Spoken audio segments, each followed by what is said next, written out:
ഈശോ മിശിഹായ്ക്ക് സ്തുതിയായിരിക്കട്ടെ. ഞാൻ മാണിപ്പറമ്പിലച്ചൻ.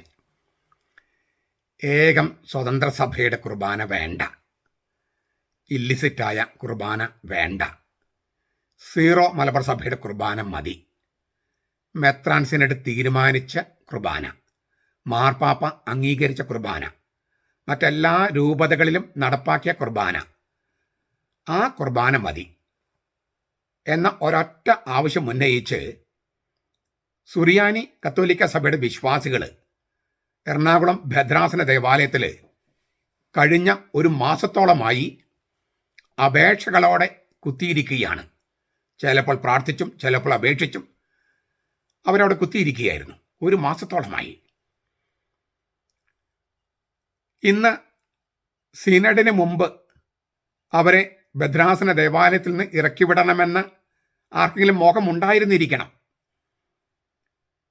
കാരണം കുറച്ച് വിമതന്മാർ പുറത്ത് വന്നു, പിന്നാലെ പോലീസ് വന്നു, ബസലിക്ക ദേവാലയത്തിലെ വൈദ്യുതി വിച്ഛേദിക്കപ്പെട്ടു, വെള്ളവും നിഷേധിക്കപ്പെട്ടു.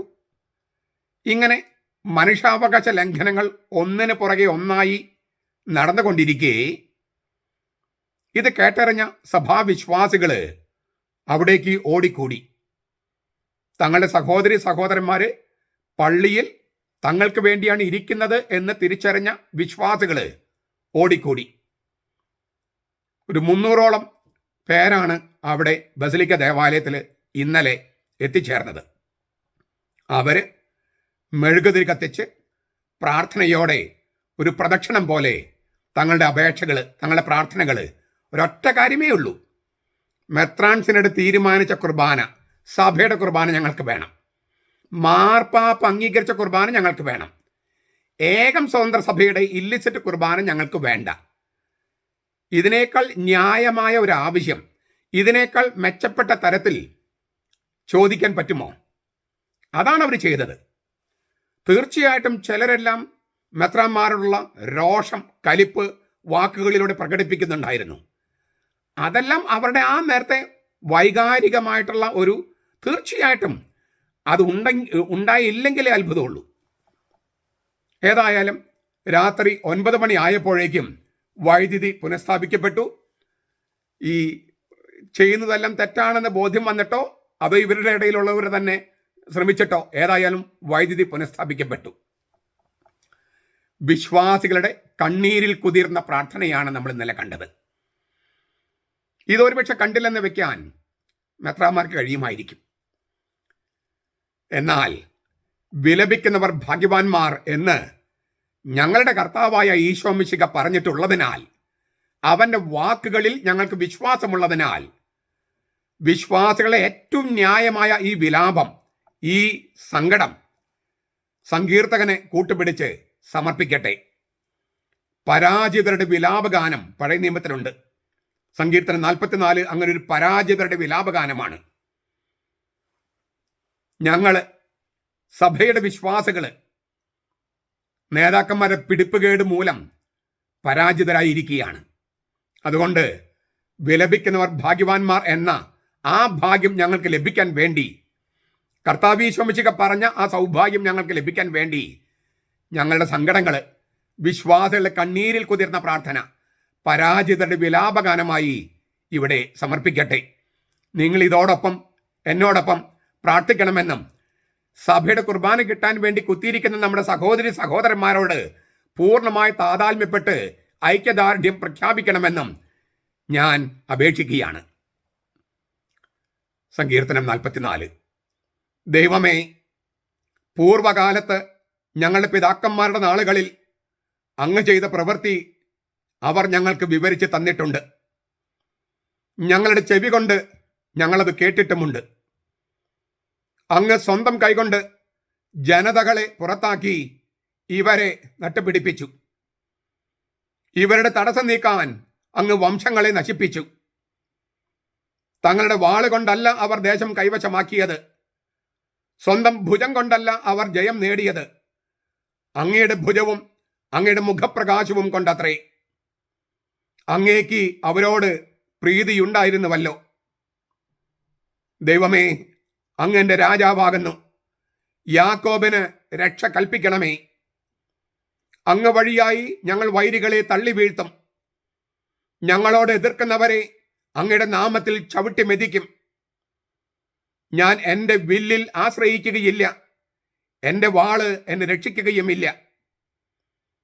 അങ്ങാണ് ഞങ്ങളെ വൈരികളുടെ കയ്യിൽ നിന്ന് രക്ഷിച്ചത്. ഞങ്ങളെ വെറുത്തവരെ അങ്ങ് ലജ്ജിപ്പിക്കുകയും ചെയ്തു.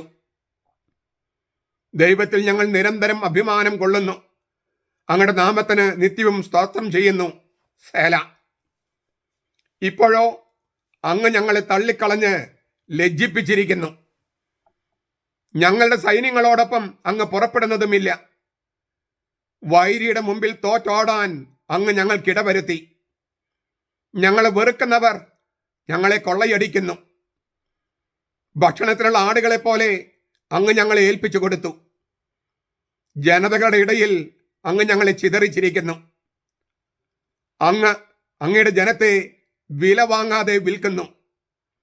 അവർക്ക് വില കൽപ്പിച്ച് സമ്പത്ത് വർദ്ധിപ്പിച്ചതുമില്ല. അങ്ങ് ഞങ്ങളെ അയൽക്കാർക്ക് അപമാന വിഷയവും ചുറ്റുമുള്ളവർക്ക് നിന്ദയും പരിഹാസവുമാക്കുന്നു. അങ്ങ് ഞങ്ങളെ ജനതകളുടെ ഇടയിൽ പഴമൊഴിയാക്കി. വംശങ്ങളുടെ നടുവിൽ പുച്ഛത്തിന്റെ തലയാട്ടലിനും വിഷയമാക്കി. എൻ്റെ അപമാനം ഇടപെടാതെ എൻ്റെ മുമ്പിൽ ഇരിക്കുന്നു. എൻ്റെ മുഖത്തെ ലജ്ജ എന്നെ മൂടിയിരിക്കുന്നു. നിന്ദിച്ച് ദുഷിക്കുന്നവന്റെ വാക്കുമൂലമാണിത്. ശത്രുവിന്റെയും പ്രതികാരകന്റെയും ഉന്നം നിമിത്തം തന്നെ. എങ്കിലും ഞങ്ങൾ അങ്ങയെ മറന്നിട്ടില്ല. അങ്ങയുടെ ഉടമ്പടിയോട് അവിശ്വസ്തത കാണിച്ചിട്ടുമില്ല. എന്നിട്ടും ഇതൊക്കെയും ഞങ്ങൾക്ക് സംഭവിച്ചു. ഞങ്ങളുടെ ഹൃദയം പിന്തിരിയുകയോ ഞങ്ങളുടെ കാലടികൾ അങ്ങയുടെ വഴി വിട്ടുമാറുകയോ ചെയ്തിട്ടില്ല. എന്നിട്ടും അങ്ങ് ഞങ്ങളെ കുറുക്കന്മാരുടെ സ്ഥലത്ത് വെച്ച് തകർത്ത് കളഞ്ഞു. കൂരിരുട്ട് കൊണ്ട് ഞങ്ങളെ മൂടുകയും ചെയ്തു. ഞങ്ങളുടെ ദൈവത്തിന്റെ നാമത്തെ ഞങ്ങൾ മറക്കുകയോ ഞങ്ങളുടെ കൈകളെ അന്യദേവനിലേക്ക് മലർത്തുകയോ ചെയ്തിട്ടുണ്ടെങ്കിൽ അത് ദൈവം ശോധന ചെയ്യാതിരിക്കുമോ? ഹൃദയ രഹസ്യങ്ങൾ അവിടത്തേക്ക് അറിയാമല്ലോ. അങ്ങ് നിമിത്തം ഞങ്ങളെ ദിനം പ്രതി കൊല്ലുന്നു. അറക്കാനുള്ള ആടുകളെ പോലെ ഞങ്ങളെ എണ്ണുന്നു. കർത്താവേ, ഉണരണമേ. അങ്ങ് ഉറങ്ങുന്നതെന്ത്? എഴുന്നേൽക്കണമേ. ഞങ്ങളെ എന്നേക്കും തള്ളിക്കളയരുതേ. അങ്ങയുടെ മുഖം മറയ്ക്കുന്നതും ഞങ്ങളുടെ കഷ്ടതയും പീഡയും മറക്കുന്നതും എന്ത്? ഞങ്ങൾ നിലത്തോളം കുനിഞ്ഞിരിക്കുന്നു. ഞങ്ങളുടെ വയറ് ഭൂമിയോട് പറ്റിയിരിക്കുന്നു. ഞങ്ങളുടെ സഹായത്തിനായി എഴുന്നേൽക്കണമേ. അങ്ങയുടെ ദയനിമിത്തം ഞങ്ങളെ വീണ്ടെടുക്കണമേ. നമ്മുടെ കർത്താവ് ഈശോ മിശിഹായുടെ കൃപയും പിതാവായ ദൈവത്തിന്റെ സ്നേഹവും പരിശുദ്ധാത്മാവിന്റെ സഹവാസവും നാം എല്ലാവരോടും കൂടി ഉണ്ടായിരിക്കട്ടെ, ഇപ്പോഴും എപ്പോഴും എന്നേക്കും. ആമേൻ.